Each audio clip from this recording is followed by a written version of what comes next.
बहुत साल पहले अंग देश में एक राजा राज करते थे। उस राजा के पास एक बेहद खूबसूरत तालाब था, जिसमें कई सारी मछलियाँ हुआ करती थी। उन मछलियों की देखभाल के लिए राजा ने एक मछुआरे को काम पर रखा था।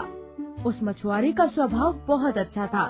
वो राजा की सभी आज्ञा का पालन करता था। राजा को जब भी मछली खाने का मन करता था, वो उसी मछुआरे को कहकर अपनी पसंद की मछली मंगवाते थे। मछुआरा हर बार उनके लिए बेहद स्वादिष्ट मछली लेकर आता था।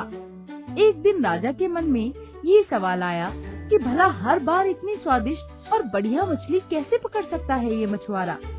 तभी एक दिन राजा को अपने गुप्तचरों से पता चलता है कि मछुआरे को तो मछली पकड़नी आती ही नहीं, लेकिन फिर भी वो राजा के लिए मछली लेकर आता था।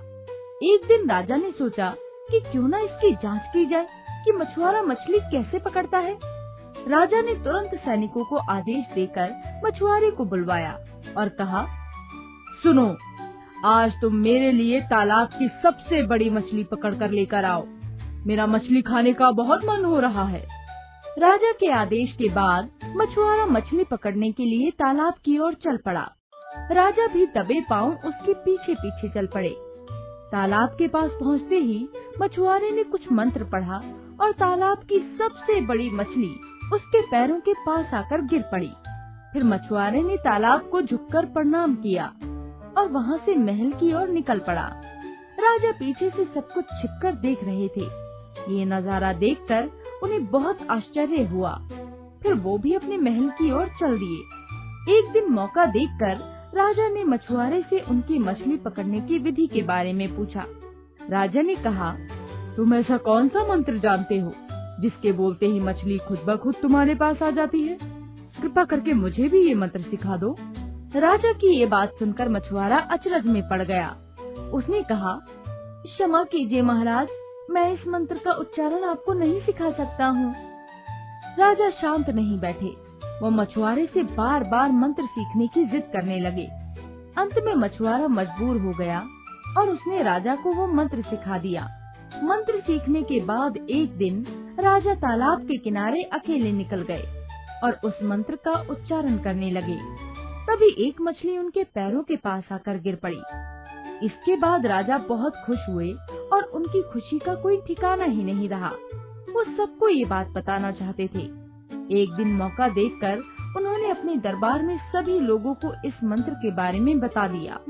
राजा की बात सुनकर सभी बहुत चकित हुए और उन्होंने पूछा कि इस मंत्र के बारे में उन्हें किसने बताया। इस पर राजा ने कहा, बहुत समय पहले वो एक महान ऋषि से मिले थे। उन्होंने ही इस मंत्र के बारे में उन्हें ये जानकारी दी थी। राजा की बात सुनकर सभी मंत्री भी इस बात की सच्चाई जानने के लिए तालाब के किनारे पहुँचे और मंत्र का उच्चारण करने लगे। मंत्रियों के द्वारा कई बार मंत्र बोले जाने पर भी एक भी मछली तालाब से नहीं निकली। इस वजह से राजा को सभी मंत्रियों के सामने काफी शर्मिंदा होना पड़ा। इसके बाद उस मछुआरे पर राजा गुस्सा होने लगे और उसे सजा सुनाने का आदेश भी दिया। तभी तालाब से अचानक एक आवाज आई, सुनो राजन, तालाब से एक भी मछली नहीं निकली। इसमें मछुआरे का कोई दोष नहीं है, बल्कि इसमें गलती तुम्हारी है। तुमने अपने गुरु को गुरु नहीं माना, जिसने तुम्हें ये मंत्र सिखाया, इसीलिए मछली तालाब से नहीं निकली। अगर तुम अपने गुरु को स्वीकार करते तो ऐसा नहीं होता। तालाब की बात सुनकर राजा को अपनी गलती का एहसास हुआ। उसने तुरंत मछुआरे से माफी मांगी और उसे अपने गुरु के रूप में स्वीकार किया। इसके बाद वो मंत्र काम करने लगा और राजा भी खुश हुआ। तो दोस्तों, इस कहानी से हमें ये शिक्षा मिलती है कि इंसान को कभी भी झूठ नहीं बोलना चाहिए और न ही अपने गुरु का अपमान करना चाहिए।